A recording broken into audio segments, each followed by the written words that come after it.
Hey, 42 here. If you think making a murderer was shocking, you ain't seen nothing yet. It's estimated that every year in Japan, hundreds of people are wrongfully convicted for crimes they didn't commit. Japan is the land of extremes. Extreme fashion, extreme food, extreme game shows. Yeah. So it only seems right that their jurisdictional system is extreme too. And oh boy is it.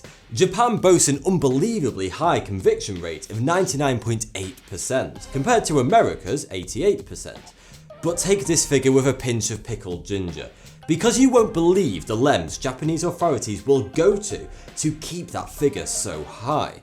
Despite Japan being one of the safest places on earth and the world's third wealthiest country, its justice system is full of corruption and, believe it or not, psychological torture.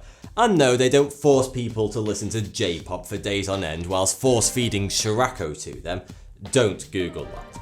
Suspects are routinely subjected to inhumane questioning to force them to confess to a crime that they may or may not have committed, just so that the national conviction rate can be kept at an impressively high level. You see, in Japan, confessions are believed to be the ultimate form of evidence to prove a person is guilty, whereas other countries rely on more tangible evidence to build a case around it and then play a game of who has the most expensive lawyer in court, so the jury can make a decision. Japanese courts have no jury. A defendant's fate is decided purely by a panel of judges. It's like a really depressing X Factor. In fact, I'm surprised the Japanese haven't made a game show out of it yet. Oh no, wait, America beat you to that. Obviously, the verdict is almost always guilty, since police interrogators do everything they can to forcefully extract a guilty confession out of suspects before it reaches court, whether they committed the crime or not. Japanese police have been known to use bizarre methods to extract confessions. One woman was made to repeatedly shout her confession out of the window. Another man was forced to stomp on the names of his loved ones by the interrogators grabbing his ankles in some kind of twisted game of do you feel guilty enough yet? In most countries, such as the UK and USA, the police can only hold a suspect for 24 hours after the arrest. But in Japan, police can hold suspects for up to 23 days without any evidence. During this time, the suspect is not allowed any outside contact, and they aren't even allowed access to an attorney until after the police have finished their questioning. Japanese culture places a lot of pride on one's family members, and interrogators use this to their advantage. During a murder trial in 2013, one suspect said that the police repeatedly told him that his mother wanted him to confess, or he would be sent to bed without dessert. But he couldn't contact his mother to ask if she really said this. Eventually, he confessed to the murder.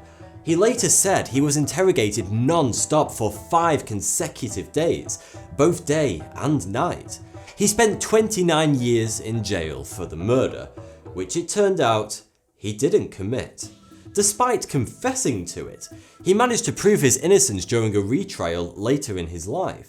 In 2007, in a small town in western Japan, 13 suspects were accused of rigging an election via vote buying. The suspects are all between 50 and 80 years old. They were subject to constant interrogations for months leading up to the trial. 6 eventually buckled and signed written confessions, admitting they bought votes with liquor and cash. One man died during the trial from stress, and another man and his wife tried to kill themselves twice. But the police stopped them and arrested them for more questioning. Come on now guys, you've had your fun. We can't force a confession out of you if you're dead, can we? All of the surviving suspects were eventually found guilty in court, despite the police having no evidence except from their confessions. But later, they were all acquitted, and the court found that their confessions had been entirely fabricated. The judge actually said they had quote-unquote made confessions in despair whilst going through marathon questioning. In both these cases, authorities received absolutely no punishment for their wrongful convictions. The Japanese legal system has been heavily criticised by human rights organisations for years, such as by the United Nations Human Rights Committee. The head of Amnesty International in Japan, Makoto Teranaka, says the system is highly corrupt and needs to be reformed.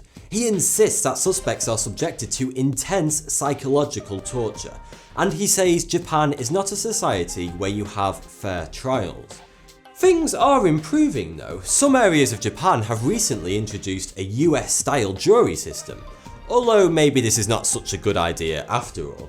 Currently, Japanese citizens do everything they can to avoid court, but relaxing the system could open the doors for more ridiculous, unnecessary cases to go to court. There is definitely an issue with frivolous litigation in America, just like when DC-based judge Roy Pearson sued his dry cleaners for $67 million for losing a pair of his pants. Yeah, I'm serious. The court ruled in favour of the dry cleaners, thankfully, and fined Pearson for wasting the court's time. Pearson totally lost his trousers over the ruling. Thanks for watching. There are hidden oil wells all over Los Angeles.